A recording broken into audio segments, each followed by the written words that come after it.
Oi, turma, boa quarta, terceiro ano, terceira série. Estamos voltando para nossas aulas de Química. Hoje eu prometo que a aula vai ser rápida, até porque nós estamos na nossa última função orgânica. A gente já vai fechar essa questão de funções orgânicas. Semana que vem vai ser uma revisão zaça com todas as funções orgânicas que a gente viu. A gente vai delimitar as principais, que são o hidrocarboneto, o álcool, o aldeído, cetona e ácido carboxílico. Não que as outras não sejam interessantes, são muito importantes até para a nossa comunidade, porém a nível de nomenclatura, Enem, vestibulares, a gente precisa ver mais a fundo essas outras, assim digamos. Mas precisamos saber de todas. A gente precisa saber qual a função, como eu vou nomeá-la, em termos que vocês já estão aprendendo e já estão cansados de saber aquela parte do prefixo, que eu vou ter met, at, prop, but, de acordo com a quantidade de carbonos. A gente vai ter o infixo, que é o intermediário, que vai ser de acordo com a saturação ou insaturação. Quando eu tenho um one, eu tenho só ligação simples. Quando eu tenho um en, eu tenho uma ligação dupla. Quando eu tenho um in, eu tenho uma ligação tripla. Finalizando com o nosso sufixo, que aí se eu tiver hidrocarboneto eu vou ter O, se eu tiver um álcool eu vou ter OL, se eu tiver aldeído eu vou ter AL, cetona, ONA, ácido carboxiloico, ácido oico. É muita coisa, mas também já faz muitas aulas que a gente está nessa parte de nomenclatura. Porém, de acordo com o que a gente vem caminhando e recebendo esse conteúdo, a gente vai pegando alguns macetes para fazer essa nomenclatura. Corrigindo as tarefas de vocês, eu já vi que muita gente já está assim com o macete de olhar, que já tem 4, 5, então já faz direto, porém ainda está circulando a parte das ramificações, ou então me mandar alguma dúvida de onde eu começo a fazer a enumeração da cadeia. Isso é muito importante vocês sempre revisarem, porque faz sim parte dessa dinâmica de nomenclatura. Porém, a aula de hoje é sobre éteres, não é sobre ésteres. Ésteres foi semana passada. Hoje é sobre éter. Por que eu deixei essas aulas tão espaçadas? Semana passada foi ésteres e essa semana é éter. Porque semana passada ia ficar muito puxado para ver todo o conteúdo de uma vez. Porque ésteres é muito puxado. Então eu deixei éter para finalizar essa parte do conteúdo e a gente já vai fazer uma revisãozinha para em seguida fazer nossa prova sobre nomenclaturas dos compostos orgânicos. E só fica os compostos orgânicos nitrogenados que a gente vê na outra parte dos nossos estudos, ok? E hoje, começando com esse querido éter, vocês vão ver que diferente dos ésteres, o éter é bem mais simples. Até porque ele vai contar com uma dinâmicazinha que vocês já conhecem. Porém, em resumo, éter são compostos que possuem um átomo de oxigênio ligado a 2 radicais orgânicos. Já pegaram o bizu? A mesma coisa ou quase a mesma coisa da reação passada. Éter são pouco polares e muito voláteis, sendo solúveis em água quando possuem mais de 4 carbonos por oxigênio. Tem essa regrazinha básica de solubilidade.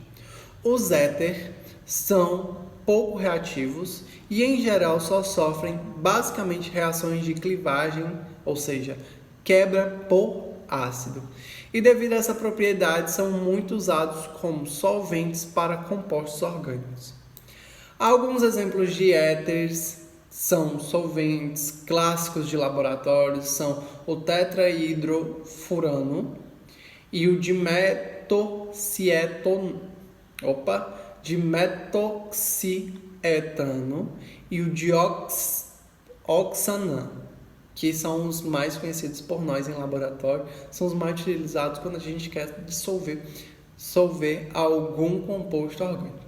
Para fazer a nomenclatura, que é o que a gente mais utiliza nas nossas aulas, oficial para o éter, segue a regra fixa estabelecida pela União Internacional de Química Pura e Aplicada, ou seja, IUPAC, mas em contrapartida existe a chamada regra usual, mais conhecida e utilizada nos vestibulares. Na nomenclatura oficial da IUPAC, a gente tem como? A gente vai ter o prefixo do radical menor, oxi mais o hidrocarboneto maior. Professor, não entendi. Vamos lá. A gente olha a estrutura e a gente vai ter um oxigênio no meio. Tá aí na telinha para vocês. Quem tiver menos cadeia de carbono, assim digamos, tem o prefixo do radical menor, ou seja, menos carbono na sua sequência, ele vai ser o primeiro prefixo mais ox, ok? Então, se eu tiver só um carbono, então fica metox, mais o hidrocarboneto maior. Vamos lá para o nosso exemplo. Tá aí na telinha para vocês. E já, basicamente, o que eu iniciei.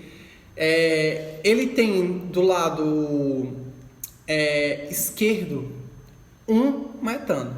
E ele tem do lado direito um etano. Professor, não entendi. É a quantidade de carbonos que ele vai ter. Met do lado esquerdo e et do lado direito. Isso é simples de vocês observarem. Professor, e você está tomando como base o quê? A molécula de oxigênio. A molécula de oxigênio ela vai estar entre os dois radicais, assim digamos, os dois prefixos.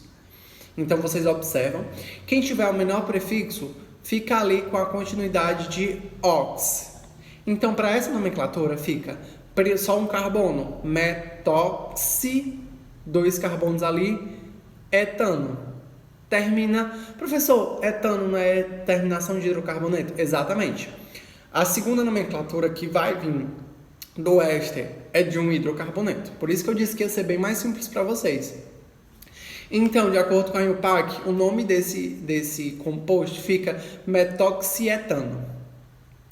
Já o nome usual, que é basicamente colocar o nome éter, radical menor, mais prefixo do radical maior, ílico.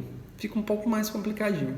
Então, para a nomenclatura usual fica éter metil etílico. Alguns preferem fazer assim, também não é tão difícil. Primeiro, colocar o nome éter. Segundo, colocar o prefixo, que só tem um carbono com um íon. Então, fica metil etílico, porque finaliza com ílico, ok? O próximo aí, a gente já tem tanto faz, assim, digamos, de onde eu começar, porque eu tenho 2 tanto na esquerda como 2 na direita. Então, a nomenclatura desse fica etoxietano ou éter dietílico. Professor, por que você não botou etílico? Não, etílico. Porque como eu tenho 2 propriedades de carbono, assim, digamos, a gente bota di ou tri, como a gente já viu nas questões anteriores de nomenclatura, ok? Ou seja, de acordo com essas regras estabelecidas, a gente tem os prefixos met, et, prop, but, ex. Segundo, uso o termo ox, a gente já viu, encerrando pelo nome do hidrocarboneto, como a gente já viu. Então, essa nomenclatura, ela fica super simples, não é uma coisa complicada. Professor, eles têm cadeia fechada? Tem, porém são pouco usuais nos vestibulares da vida.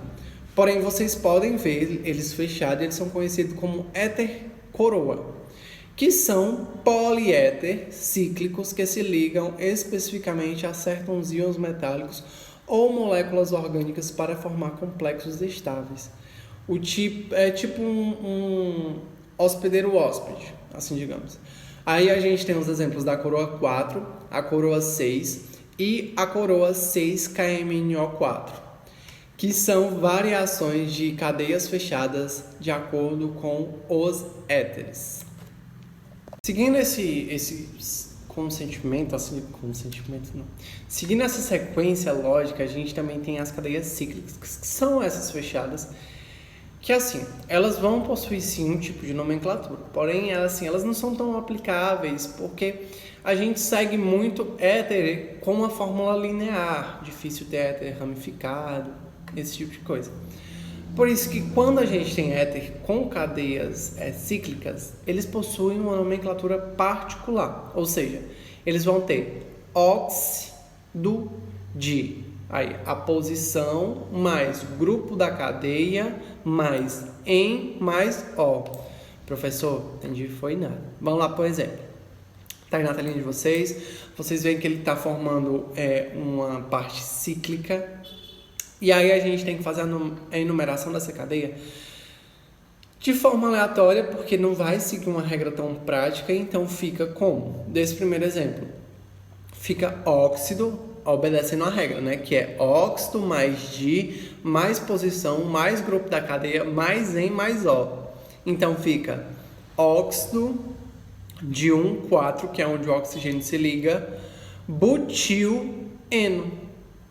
Professor, então nesse caso não tem a separação de esquerda ou direita? Não, nesse caso não tem, por conta que o oxigênio está se ligando nas extremidades. Então fica 1,4 butil, que é o número de carbonos, eno, que é igual a gente viu a classificação. Vamos lá para o segundo exemplo. A gente tem aí e ele já se liga de forma diferente. Vocês observem que nessa a gente segue outra regra, que é por começar a enumerar de acordo com o carbono que o oxigênio se ligar. Então, nesse caso, a gente fica com óxido de 1 metil 1,3-propil-eno.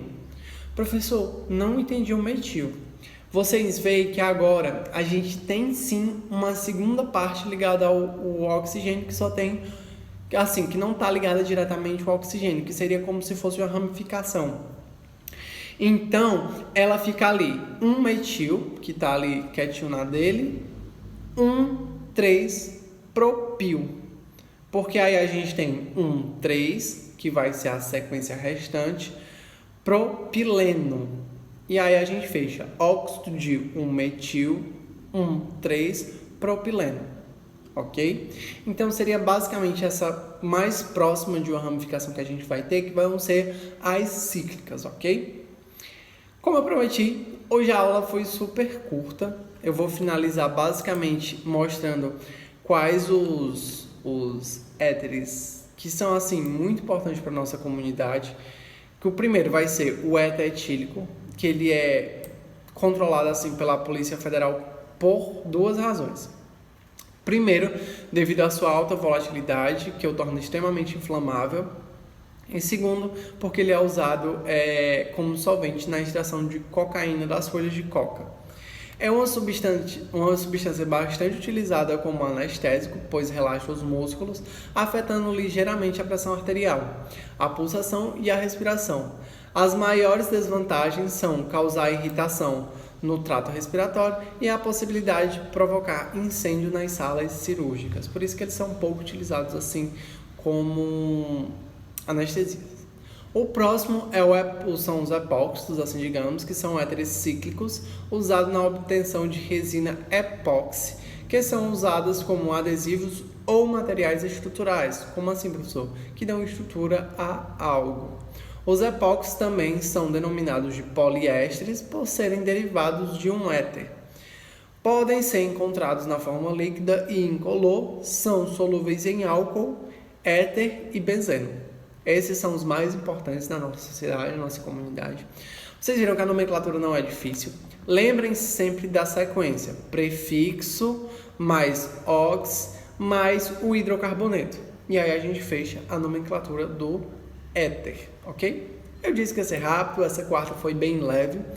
Semana que vem a gente vai fazer uma revisão enorme, falando de cada grupo funcional, assim, digamos, de uma forma bem rápida, só reestruturando todas as dúvidas, para em sequência a gente fazer uma prova, ok? Então tenham todos uma ótima semana, estudem, olhem o resumo, façam os exercícios e assim a gente vai estar tudo ok com a nossa matéria, ok?